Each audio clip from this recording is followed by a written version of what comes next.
વિદ્યાર્થી મિત્રો, આજે પ્રકરણ 1 અર્થશાસ્ત્ર વિષય પ્રવેશનો અભ્યાસ કરીશું। 11મા ધોરણનું આ પ્રથમ પ્રકરણ છે। અર્થશાસ્ત્ર એ માનવ જીવનના સુખરૂપ રીતે ચાલે એ માટેની એક આખી જે સમાજ વ્યવસ્થા છે એ સમાજ વ્યવસ્થા ઊભું કરવાનું કામ કરતું હોય છે। અર્થશાસ્ત્ર એ માનવીની આર્થિક જે સમસ્યાઓ છે એ આર્થિક સમસ્યાઓની સાથે સાથે માનવીનું જે આર્થિક વર્તન છે એ આર્થિક વર્તનનો પણ અભ્યાસ કરતું જોવા મળે છે। એટલે કે અર્થશાસ્ત્ર એ માનવીની આર્થિક સમસ્યાઓ અને માનવીની આર્થિક વર્તનનો અભ્યાસ કરે છે। એટલે માનવી કેવી રીતે વસ્તુઓની લે વેચ કરે છે, કેવી રીતે એ વિનિમયન કરે છે, આ બધાનો અભ્યાસ એ અર્થશાસ્ત્રમાં કરવામાં આવે છે। હવે આપણે આગળ જોઈએ એમાં જોઈશું કે આ જે અર્થશાસ્ત્ર છે એ અર્થશાસ્ત્ર વિષયનો શું અર્થ છે, મિનિંગ ઓફ ઇકોનોમિક્સ। તો અર્થશાસ્ત્રમાં આપણે સંસ્કૃત ભાષાથી જોઈએ તો એનો અર્થ થાય છે કશુંક મેળવવું। સંસ્કૃત ભાષામાં અર્થ એવો શબ્દ છે જેનો અર્થ થાય છે કશુંક મેળવવું। અંગ્રેજી શબ્દ છે ઇકોનોમિક્સ।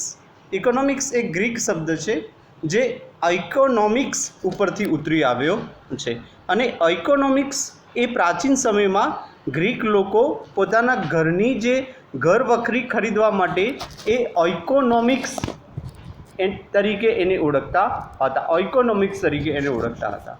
હવે જે આ ઇકોનોમિક્સ છે એ ઇકોનોમિક્સ એટલે શું? તો ઇકોનોમિક્સ સાથે બે શબ્દો જોડાયેલા છે। એક શબ્દને આપણે કહીએ છીએ ઓઇકો અને બીજાને કહીએ છીએ નોમોસ। ઓઇકો એટલે શું? તો વ્યક્તિની જે સરસામાન વ્યક્તિગત માલિકીની હોય તેને આપણે ઓઇકોસ કહીએ છીએ અને ઘરનો જે સામાન વ્યવસ્થા છે એને આપણે નોમોસ તરીકે ઓળખીએ છીએ। આ ગ્રીક વિચારધારા છે। હવે આપણે આગળના મુદ્દામાં જોઈએ અર્થશાસ્ત્રનું ભારતીય ચિંતન। ભારતીય ચિંતનમાં અર્થશાસ્ત્રને લગભગ 2500 વર્ષથી આપણે એને જોઈએ છીએ। 5000 વર્ષ પહેલાં આપણા જે ઋષિમુનિઓ છે એમને પુરુષાર્થની 4 વિચારધારા આપી: ધર્મ, અર્થ, કામ, મોક્ષ। ધર્મ, અર્થ અને કામ, મોક્ષ, એમાં ધર્મની સાથે બીજા નંબરનો જે આપણને સોપાન આપ્યું છે એ અર્થ છે। અર્થ મેળવ્યા પછી જ તમે કામ અને ત્યારબાદ જ તમે મોક્ષ તરફ જઈ શકો છો। એટલે પ્રાચીન ભારતીય વિચારધારામાં પણ આપણે જોઈ શકીએ છીએ કે જે અર્થશાસ્ત્ર છે એ અર્થશાસ્ત્રનું અનેરું મહત્ત્વ રહેલું છે। હવે આગળ આપણે જોઈએ તો અર્થશાસ્ત્ર ઉપર ભારતમાં 2500 વર્ષ પહેલાં ચાણક્ય, કૌટિલ્ય નામના એક વિદ્વાન તત્વચિંતક થઈ ગયા અને એમને એક પુસ્તક લખ્યું હતું જેને કહેવાય છે કૌટિલ્યનું અર્થશાસ્ત્ર। કૌટિલ્યના મતે મનુષ્યની વૃત્તિ એ અર્થ છે।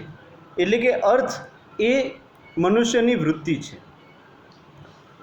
મનુષ્ય કોઈપણ પ્રવૃત્તિ કરતો હોય તો એ પ્રવૃત્તિ પાછળ એ અર્થ રહેલું જોવા મળે છે। કૌટિલ્યએ એવું પણ કીધું કે મનુષ્યની વસવાટવાળી ભૂમિ એ અર્થ છે અને ભારતીય ચિંતનમાં માનવીની જે પ્રવૃત્તિ છે એ પ્રવૃત્તિના જે આપણને જે આધારો આપ્યા છે એ નૈતિક આધારો આપેલા જોવા મળે છે। હવે નૈતિક આધારોમાં એવું કીધું છે કે શા માટે આપણે અર્થની વાત કરીએ છીએ? તો અર્થ એટલે શું? તો સામૂહિક કલ્યાણ, માનવ કલ્યાણ, એટલે એને અર્થ તરીકે ઓળખ્યું છે। ચાણક્યએ અહીંયા બીજી એક વાત પણ કરી છે। એમને એવું કીધું કે જે અર્થશાસ્ત્ર છે એ અર્થશાસ્ત્ર એ જાહેર અને સામૂહિક વર્તનવાળી આર્થિક પ્રવૃત્તિ છે એવું કહેવામાં આવે છે। સામૂહિક અને જાહેર એ પ્રવૃત્તિ છે। તો આ આપણે ભારતીય ચિંતનની વાત કરી। રામાયણ અને મહાભારતમાં પણ આપણે અર્થશાસ્ત્રનો પરિચય જોઈ શકીએ છીએ। જ્યારે ભગવાન રામ વનવાસ જાય છે ત્યારે ભરત એમને પાછા અયોધ્યા લેવા માટે જાય છે ત્યારે એક પ્રસંગ બને છે કે રામ એ પોલિટિકલી લેવલના રાજકીય અને અર્થશાસ્ત્રના ભરતને 81 જેટલા પ્રશ્નો પૂછે છે અને એ પ્રશ્નોમાં એમને કીધું છે કે ભાઈ કેવી રીતે તું રાજ વ્યવસ્થા ચલાવે છે, આખી એની વાત જોવા મળે। એટલે રામાયણ મહાભારતમાં પણ આપણે અર્થનો પરિચય જોઈ શકીએ છીએ।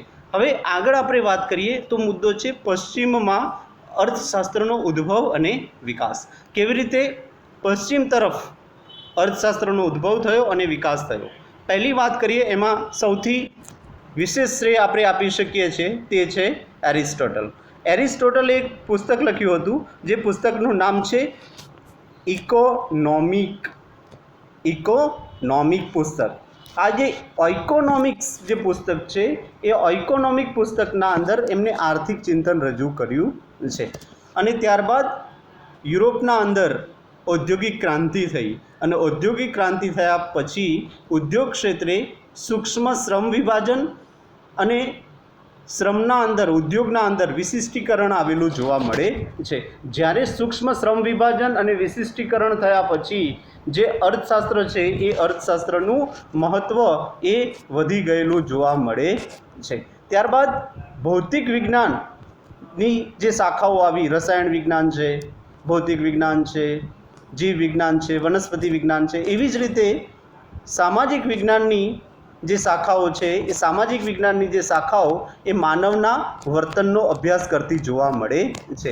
અને એમાં એમને આપણે જોઈ શકીએ છીએ અહીંયા કે માનવ વર્તનનો જે અભ્યાસ કરનાર જે શાખાઓ છે એ શાખાઓમાં અર્થશાસ્ત્ર પણ એક વિષય તરીકે આવ્યું.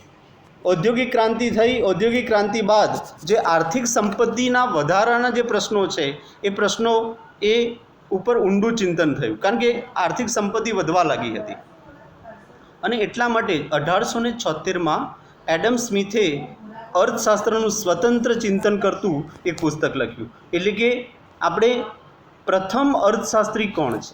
આપણને એવો પ્રશ્ન પૂછાય કે પહેલાં અર્થશાસ્ત્રી કોણ છે? તો એ છે એડમ સ્મિથ. 1876માં એડમ સ્મિથે એક પુસ્તક લખ્યું છે an inquiry into the nature and cause of the wealth of nations. આ પુસ્તક જે લખ્યું હતું એ પુસ્તકને આપણે ટૂંકા નામથી ઓળખીએ છીએ વેલ્થ ઓફ નેશન. અર્થશાસ્ત્રનો એમાં સ્વતંત્ર રીતે અને વૈજ્ઞાનિક ઢબે અભ્યાસ જે છે એ અભ્યાસ કેવી રીતે કરી શકાય એની વાત કરી છે. એટલે અર્થશાસ્ત્રનો સ્વતંત્ર અને વૈજ્ઞાનિક ઢબે અભ્યાસ કરવાનું બહુમાન કોઈને જતું હોય તો તે એડમ સ્મિથ છે. એડમ સ્મિથને એ અર્થશાસ્ત્રને એક અલગ વિષય તરીકે પ્રસ્થાપિત કરેલો જોવા મળે છે. અને એટલા માટે આપણે જે અર્થશાસ્ત્રની વ્યાખ્યાઓ જોઈએ એમાં પહેલી જે વ્યાખ્યા છે તે છે એડમ સ્મિથની. અર્થશાસ્ત્ર એ સંપત્તિનું શાસ્ત્ર છે. ઉત્પાદક શ્રમ દ્વારા ઉત્પન્ન થયેલ ભૌતિક સંપત્તિના ઉત્પાદન, વપરાશ અને વિનિમયનો અભ્યાસ કરતું શાસ્ત્ર એટલે અર્થશાસ્ત્ર. અર્થશાસ્ત્ર એ સંપત્તિનું શાસ્ત્ર છે. ઉત્પાદક અને શ્રમ ઉત્પન્ન થયેલી ભૌતિક જે કંઈ પણ સંપત્તિ છે એને કેવી રીતે વપરાશ થાય છે અને કેવી રીતે વિનિમયન થાય છે આ બધાનો જે અભ્યાસ કરતું શાસ્ત્ર એટલે અર્થશાસ્ત્ર એવું આપણને એડમ સ્મિથે કહેલું જોવા મળે છે. બીજી એક વ્યાખ્યા જોઈએ છે જે રોબિન્સે આપી છે. 1931માં એમણે એક પુસ્તક લખ્યું nature and signification of economics. અર્થશાસ્ત્ર એ માણસ પોતાની જરૂરિયાતો અને વૈકલ્પિક ઉપયોગ ધરાવતા સાધનો વચ્ચે કેવી રીતે મેળ બેસાડે છે તેની વર્તુળનો અભ્યાસ કરતું વિજ્ઞાન છે. એટલે અર્થશાસ્ત્ર એ માણસ પાસે પોતાની જરૂરિયાતો પૂર્ણ કરવા માટે કેટલાક વૈકલ્પિક સાધનો છે અને એક વૈકલ્પિક સાધનનો ઉપયોગ એ એકથી વધારે કાર્યો કરવા માટે વ્યક્તિ કરી શકતો હોય છે. આ પ્રકારની જે વ્યક્તિની વર્તણૂક છે, જે ઇકોનોમિકલ બિહેવિયર છે, એ બિહેવિયરનો અભ્યાસ કરતું શાસ્ત્ર એને આપણે ઇકોનોમિક્સ અર્થશાસ્ત્ર કહીએ છીએ એવું આપણને રોબિન્સે કહ્યું. સેમ્યુઅલ્સની વ્યાખ્યા છે સમાજ કેવી રીતે પોતાના અછતવાળા સાધનો દ્વારા અગત્યની જરૂરિયાત એ ઉત્પાદન કરે છે અને જુદા જુદા લોકો વચ્ચે વહેંચે છે તેનો અભ્યાસ કરતું શાસ્ત્ર એને આપણે અર્થશાસ્ત્ર તરીકે ઓળખીએ છીએ.